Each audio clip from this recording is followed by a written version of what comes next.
So I went to meet someone who, in my naivety, I thought might be able to see both sides of the story.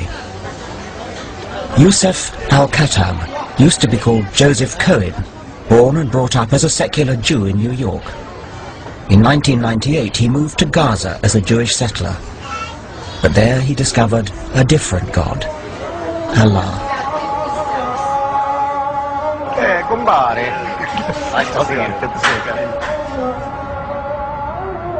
What I noticed coming to this center of world religions, what a lot of hatred religion fosters. I mean, I'm an atheist, and I'm rather gentle. I don't hate people, but it seems to me that I'm hearing hate on all sides, and it seems to me all to do with religion. I hate atheists because atheists don't care if somebody fornicates in the middle of the street. They don't care if they're women go bouncing around on TV topless. It makes no difference to them. They don't believe anything. If you don't believe in a set rule, and you believe that a constitution can change, and you can amend the rules as they go along, and you don't believe in God's rule, then what law do you have? You just have man-made laws.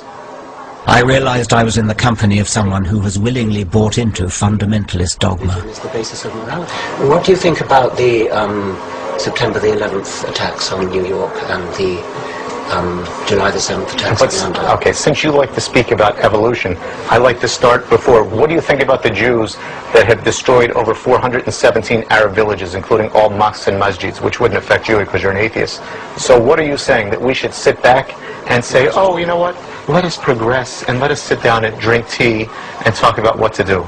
I think that's the most ridiculous thing. All I could say is, if there was no quote-unquote state of Israel, there would have been no September 11th.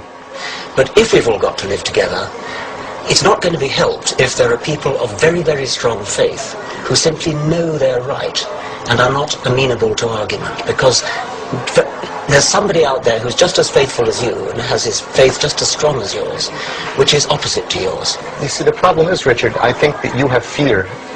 You know that this party of occupying Muslim lands and polluting society with these evil ideas that are around, it's not going to last forever. There will always be the soldiers of Allah there to give the response to this. So we also want the same thing. All we want is that we want the non-Muslims at this point off the lands of Muhammad sallallahu alaihi wasallam. All the lands of Muhammad, we want the kuffar out of it. Do you want Islam to take over the rest of the world? Of course I want it to, and it will.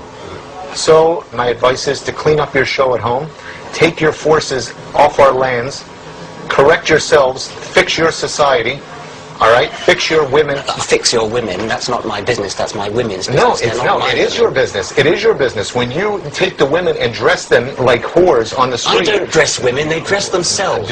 But you allow it as a norm to let the women go on the street dressed like...